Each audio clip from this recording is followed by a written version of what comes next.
shalom, bien-aimés dans les seigneurs, c'est votre frère, le frère Alain Lunga.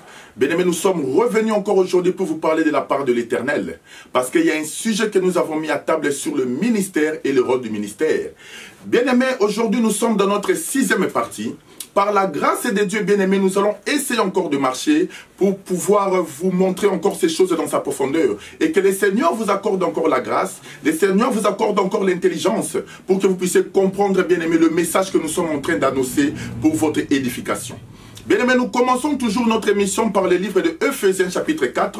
Je le lis au nom du Seigneur Jésus-Christ. Souffrez avec moi, bien-aimés, je vais trouver l'écriture. Ephésiens chapitre 4. À partir du verset 7. La Bible nous dit ceci. Mais à chacun de nous, la grâce a été donnée selon la mesure des dons de Christ. C'est pourquoi il est dit, étant monté dans les hauteurs, et il a envoyé des captifs. Et il a fait des dons aux hommes. Or, que signifie il est monté, sinon qu'il est aussi descendu dans les régions inférieures de la terre? C'est lui qui est descendu, c'est le même qui est monté au-dessus de tous les cieux, afin de remplir toutes choses. Et il a donné les uns comme apôtres, les autres comme prophètes, les autres comme évangélistes, les autres comme pasteurs et docteurs, pour le perfectionnement des saints, en vue de l'œuvre du ministère et de l'édification du corps de Christ, jusqu'à ce que nous soyons tous parvenus à l'unité de la foi et à la connaissance des fils de Dieu à l'état homme fait. Ainsi nous ne serons plus des enfants, flottant et emportés à tout vent de doctrine, par la tromperie des hommes, par leur ruse, dans les moyens de séduction, mais en professant la vérité dans l'amour, nous croissions à tous égards en celui qui est le chef, Christ. Je peux m'arrêter là pour l'instant. Bien-aimés, la Bible nous dit ceci, que le ministère, c'est d'abord un don. Comme nous avons toujours dit dans notre émission, que le véritable ministre, c'est d'abord lui-même le Seigneur Jésus. Comme la Bible nous dit que c'est lui qui était monté, c'est le même qui était descendu. En montant au ciel, il fait don aux hommes, les uns comme apôtres, les autres comme prophètes, les autres comme évangélistes, pasteurs et docteurs, pour le perfectionnement des saints. Bien-aimés, nous avons dit toujours ceci.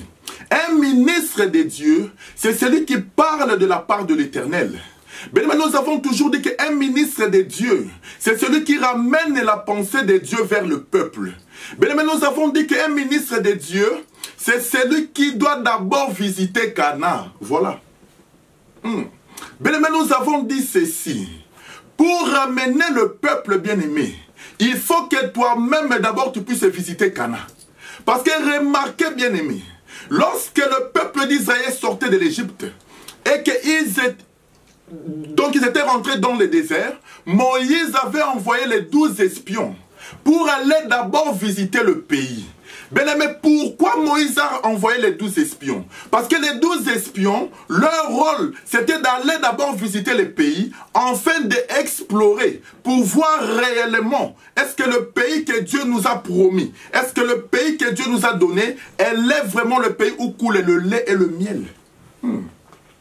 Bien-aimé, ce que j'aime dans ce texte, et que lorsque les espions sont rentrés, bien-aimés, ils ont ramené les fruits du pays pour pouvoir montrer au peuple, voilà le pays que Dieu nous a promis, voilà le pays que Dieu nous a donné, voilà l'abondance de ce pays. Oh bien-aimé, aujourd'hui un ministre de Dieu, c'est celui qui ramène la pensée de Dieu vers le peuple. Or nous avons compris, bien-aimé, que les espions, ils ont montré au peuple le pays que Dieu nous a promis. Regardez le fruit, regardez l'abondance. Oh bien-aimé, c'est pour cela que nous disons ceci. Un ministre de Dieu, il doit ramener la pensée de Dieu vers le peuple. Bien-aimé, la fois passée, nous avons parlé sur le rocher. Nous avons dit ceci. Dans le livre de 2 rois, Salomon avait ordonné à ses serviteurs de pouvoir extraire de magnifiques pierres. Bien-aimé, nous avons dit ceci. Salomon ordonne à ses serviteurs de pouvoir extraire de magnifiques pierres pour que le pierre puisse aller constituer, pour que le pierre aille servir à la construction des temples. Mais nous avons dit ceci, pour que la pierre, bien-aimée, puisse quitter la carrière, il a fallu que le marteau puisse passer dessus. Bien, mais c'est pour ça que nous avons dit ceci. Ce n'est que dans la carrière que la pierre prend la forme, bien-aimé. Ce n'est que dans la carrière que la pierre doit être brisée. Bien, mais si la pierre n'a pas de forme excellente, elle ne peut pas, bien-aimé, quitter la carrière pour aller former l'édifice de Dieu. C'est pour ça que nous avons dit que le véritable ministre de Dieu, c'est celui qui tient le marteau. Nous avons dit que le véritable marteau, c'était ça l'enseignement. C'était ça la parole de Dieu qui doit perfectionner l'église, qui doit perfectionner la pierre, afin que la pierre soit excellente pour qu'elle quitte la carrière et qu'il aille servir à la construction du temple. Bien-aimés, aujourd'hui, par la grâce de Dieu, nous allons commencer, bien-aimés, notre émission par le livre de Nombres, chapitre 21, à partir du verset 4. Bien-aimés, souffrez avec moi, je vais trouver l'écriture. Nombres chapitre 21, à partir du verset 4. La Bible nous dit ceci. Ils partirent de la montagne de Hor par le chemin de la mer Rouge pour contourner le pays d'Édom. Le peuple s'impatienta en route et parla contre Moïse et contre Dieu. Pourquoi nous avez-vous fait monter hors d'Égypte pour que nous mourions dans le désert, car il n'y a point de pain et il n'y a point d'eau. Et notre âme est dégoûtée de cette misérable nourriture. Alors l'Éternel envoya contre le peuple des serpents brûlants. Ils mordirent le peuple et il mourut beaucoup de gens en Israël. Le peuple vint à Moïse et dit, nous avons péché car nous avons parlé contre l'Éternel et contre toi. Prie l'Éternel afin qu'il éloigne de nous ces serpents. Moïse pria pour le peuple. L'Éternel dit à Moïse, fais-toi un serpent brûlant et place-le sur une perche. Quiconque aura été mordu et le regardera conservera la vie. Moïse fit un serpent de rein et le plaça sur une perche. Et quiconque avait été mordu par le serpent et regardait le serpent de rein conservait la vie. Bien-aimé, la Bible nous dit ceci.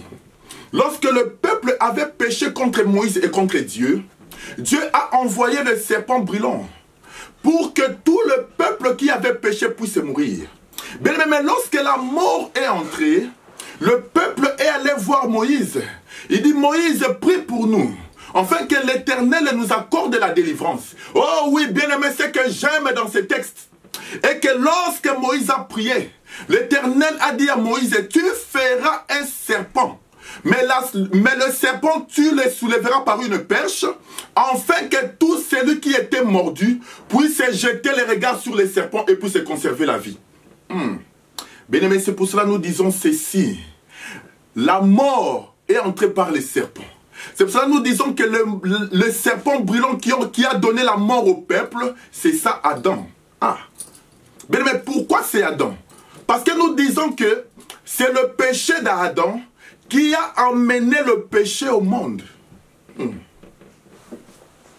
Bien aimé, de la même façon que le péché d'Adam a ramené que le péché d'Adam a ramené la mort au monde, de la même façon, bien aimé, qu'un homme doit venir pour pouvoir prendre le péché d'Adam, afin qu'il puisse nous donner la vie. Bien aimé, lorsque le peuple a péché, ils sont allés vers Moïse. Dieu dit à Moïse, tu élèveras un serpent de rein. Bien aimé, le serpent qui devait donner la vie, bien aimé, elle devait être fabriquée en airain. Bien aimé, afin que tout le peuple qui était mordu, lorsqu'ils jetteront le regard vers le serpent que Moïse a élevé, qu'ils puissent concevoir la vie. Oh oui, bien aimé, comme nous avons dit, le péché est entré par un homme. C'est pour ça que nous comprenons aujourd'hui que le serpent brûlant, c'est ça Adam, qui a amené le péché au monde. Bien aimé, je vais appuyer ça par rapport à une écriture. Je suis dans le livre de Romains. Romains chapitre 6. La Bible nous dit ceci, souffrez avec moi, bien aimé. Je vais trouver l'écriture. Dans le livre de Romains. Romains chapitre 6. Non, Romains chapitre 5. À partir du verset 12. La Bible nous dit ceci. C'est pourquoi, comme par un seul homme, le péché est entré dans le monde, et par le péché la mort, et qu'ainsi la mort est étendue sur tous les hommes, parce que tous ont péché, car jusqu'à la loi, les péchés étaient dans le monde. Or, le péché n'est pas imputé comme qu'il n'y a point de loi. Mais nous avons compris que c'est par l'obéissance d'un homme que le péché est entré dans le monde. Nous avons compris que c'est lui qui a amené le péché. Afin que le peuple puisse mourir, c'était les serpents brûlants. C'est pour cela, bien-aimé, de la même façon que le serpent brûlant a amené la mort, il a fallu aussi, bien-aimé, pour que le peuple de Dieu puisse recevoir la vie. Moïse devait encore élever un autre serpent. Oh oui, bien-aimé. C'est pour cela que la Bible nous dit ceci. Adam est le premier. Donc Adam est le premier homme qui a amené la mort. Et Jésus vient comme le deuxième homme qui doit ramener la vie. Bien-aimé, aujourd'hui là où vous êtes, je suis venu vous présenter un homme bien-aimé. Ce n'est pas un homme comme tous les hommes bien-aimés. L'homme bien-aimé qui doit avaler tout le venin du serpent. Bien-aimé, c'est ça notre Seigneur Jésus. C'est pour cela que vous remarquerez, bien-aimé, Moïse devait élever les serpents. Bien-aimé, les serpents devaient être en airain. Bien-aimé, mais pourquoi le rein? Bien-aimé, vous remarquerez une chose. Lorsque Dieu appelle Moïse pour lui montrer le tabernacle, Dieu dit à Moïse de monter sur la montagne. Oh bien-aimé, le problème est que pour pouvoir voir la gloire de Dieu, pour contempler la gloire de Dieu, tu dois monter. Bien-aimé, lorsque Moïse monte, bien-aimé, l'Éternel lui dit ceci. Moïse, il faut bien regarder. Bien regarder, afin que lorsque tu vas descendre, tu reproduis ce que tu as vu dans le ciel. Bien-aimé, c'est pour cela que nous avons dit ceci. Un ministre de Dieu, c'est celui qui a visité Canaan. Un ministre de Dieu, c'est lui qui est monté. Parce que lorsqu'il monte, bien-aimé, lorsqu'il descend, il ramène la pensée de Dieu au peuple. Bien-aimé, lorsque Moïse est descendu, il a formé le tabernacle. Bien-aimé, le tabernacle avait 3 parties. La Bible nous dit que le tabernacle était composé du parvis, du lieu saint et du lieu très saint. Or, le parvis était en airain. Or, le rein, c'est une matière qui résiste au feu. Mais nous avons compris que c'est dans le parvis qu'il y avait la mort. C'est dans le parvis que l'animal était brûlé. Oh oui, bien-aimé. C'est pour cela que nous avons compris que lorsque Moïse lève le serpent est en airain. Nous avons compris qu'elle déterminait la mort. Bien-aimé, nous avons compris une chose, bien-aimé. Que lorsque la mort a été constatée à la croix, la mort de Jésus, bien-aimé, c'est ce qui a permis que toi et moi, nous puissions être sauvés. Parce que nous avons eu la morsure du serpent brûlant. Parce que nous avons eu la morsure d'Adam. Le péché d'Adam a subsisté contre nous, bien-aimés. Il a fallu que le Seigneur vienne aussi comme un serpent pour pouvoir nous libérer, bien-aimés, de la loi. Pour pouvoir nous libérer du péché. Bien-aimés, je vais encore lire une écriture, toujours dans le livre de Romains, à partir du verset 8. La Bible nous dit ceci. Souffrez avec moi, je vais prendre l'écriture.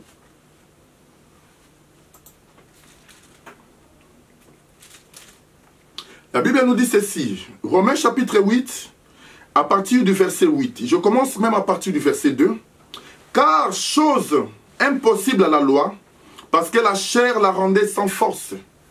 Dieu a condamné le péché dans la chair, en envoyant à cause du péché son propre Fils, dans une chair semblable à celle du péché.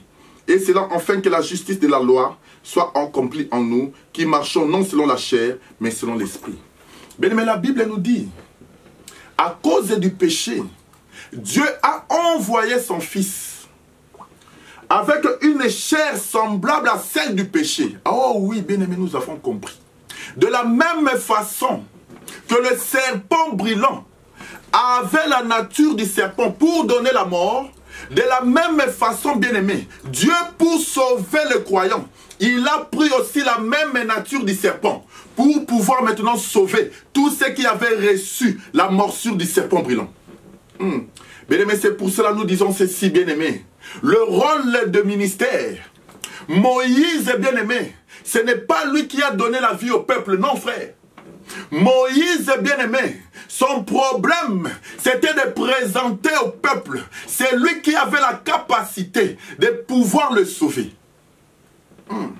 Bien-aimé, c'est pour ça que nous disons qu'un ministre de Dieu, c'est celui qui ramène la pensée de Dieu pour le peuple. C'est un ministre de Dieu. C'est celui qui tourne le regard du peuple vers le ciel, qu'il regarde l'œuvre de la croix, qu'il regarde le serpent qui était élevé. Oh oui, bien-aimé, regardez. Un jour, Jean-Baptiste était en train de baptiser, bien-aimé. Lorsque Jean était en train de baptiser dans le Jourdain, il y avait un homme qui était en train de venir. Oh bien-aimé, lorsque tout le peuple regardait, bien-aimé, lorsque tous les hommes regardaient, donc ils regardaient, ils voyaient un homme venir. Mais Jean-Baptiste, en tant que prophète, lorsqu'il regarde, bien-aimé, il voit un agneau. Bien-aimé, c'est pour ça que nous avons dit que les yeux des prophètes, ce ne sont pas les yeux comme les yeux de tout le monde. Parce que le prophète, lorsqu'il regarde, il est dans la pensée de Dieu. Lorsque tout le peuple était là, il regardait l'homme venir. Mais Jean-Baptiste, lorsqu'il regardait, il voyait un agneau. Bien-aimé, j'aime la déclaration de Jean-Baptiste. Jean-Baptiste dit, voici l'agneau de Dieu qui ôte le péché. Oh oui, bien nous avons compris que l'agneau, c'est ça le serpent. Bien-aimé, parce que lorsque le peuple avait péché, lorsque le peuple était condamné, bien-aimé, Moïse devait élever les serpents. Nous avons compris que le serpent qui était élevé, c'est ça l'œuvre de la croix. C'est ça l'œuvre que le Seigneur accomplit pour toi, ma soeur. Toi qui as reçu la morsure du serpent, bien-aimé. Laisse-moi te dire aujourd'hui, tu as des problèmes, c'est ça la morsure du serpent. Tu as la maladie, c'est ça la morsure du serpent. Oh, bien-aimé, ne regarde pas les hommes. Parce que regardez, bien-aimé, lorsque Moïse élève les serpents, il l'élève par une perche. Nous avons dit que la perche qui élève les serpents, c'est ça le ministère. Bien-aimé, parce que le ministère a comme un rôle, bien-aimé, de l'évêque et le Seigneur Jésus. Le ministère a comme un rôle, bien-aimé, de tourner le regard du peuple à regarder que c'est lui qui était mort pour eux. Bien-aimé, c'est pour cela, toi qui me suis aujourd'hui, je viens aujourd'hui, bien-aimé, te montrer celui qui a la solution à tes problèmes. Je viens aujourd'hui, bien-aimé, te montrer celui qui est mort pour toi. Bien-aimé, un homme ne peut rien pour toi. Mais c'est lui qui a donné sa vie pour toi. C'est le Seigneur Jésus. C'est lui le serpent qui a été élevé, bien-aimé, afin d'avaler tous les venins que le serpent brûlant avait mordu tout le peuple. Bien-aimé, aujourd'hui je te dis, jette ton regard vers Jésus. Regarde Jésus le véritable serpent.